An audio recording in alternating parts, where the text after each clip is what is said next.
The spoon floats above my kitchen countertop. I don't remember when it appeared. I think it's always been there, choosing to be ignored. Once I noticed it, I was immediately afraid. How could a spoon float? How could a physical object go against everything I have ever been taught? The spoon does not care what is possible.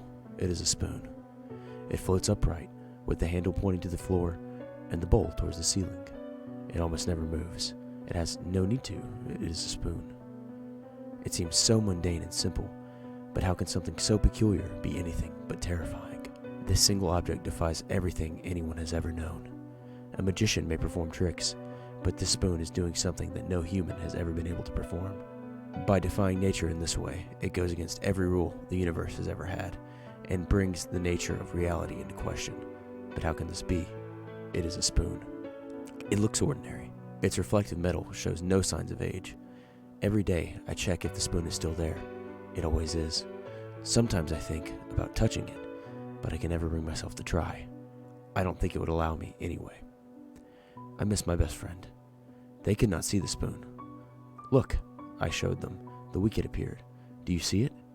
His blank expression, staring right through the countertop, showed me that he could not see. Perhaps his mind could not comprehend it, or perhaps he was not chosen to have this revealed to him. I should never have attempted to show anyone. Unveiling the spoon is not my decision to make. Before he could speak, the spoon moved. The only time it ever has. It lodged itself under his eyelid, the only handle still visible, protruding from the small gap in his eye socket. The handle tilted upwards, putting pressure onto his eye until it no longer remained in the socket. We were both probably screaming, but I don't remember. My mind was too broken to hear. Blood poured to the floor as the spoon continued to move inside his head, as if it were searching for something. It moved effortlessly, like digging ice cream out of a pot. After what seemed like minutes, although it may have been closer to mere seconds, the spoon returned to its original position, completely clean.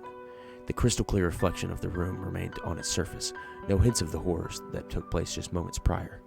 At first, my friend fell to the floor. Then suddenly, he was no longer there. I didn't see him disappear, but I didn't look away either.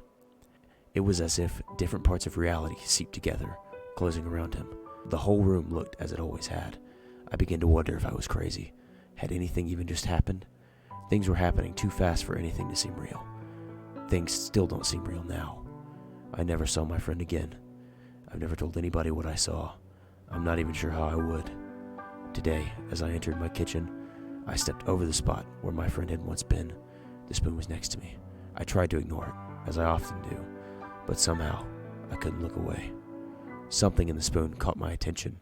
In the inverted reflection of where the bowl curves inward, I saw my friend lying at my feet in a puddle of blood. His eye lay next to him. I tried to look away, but I was not allowed. The privilege of ignorance was taken from me as I relived the events that took place against my friend. Yet all the while, a single thought lodged into my brain as the spoon once had lodged into his. Why is this happening to me? This kitchen utensil doesn't care what anyone thinks. It exists as a portal to the unknown, the only connection between reality and unexplainable terror. It could have been any object, any physical thing, but here it is, manifesting in my kitchen, a few feet away from where I make sandwiches. It is not a spoon. It is a herald of darkness.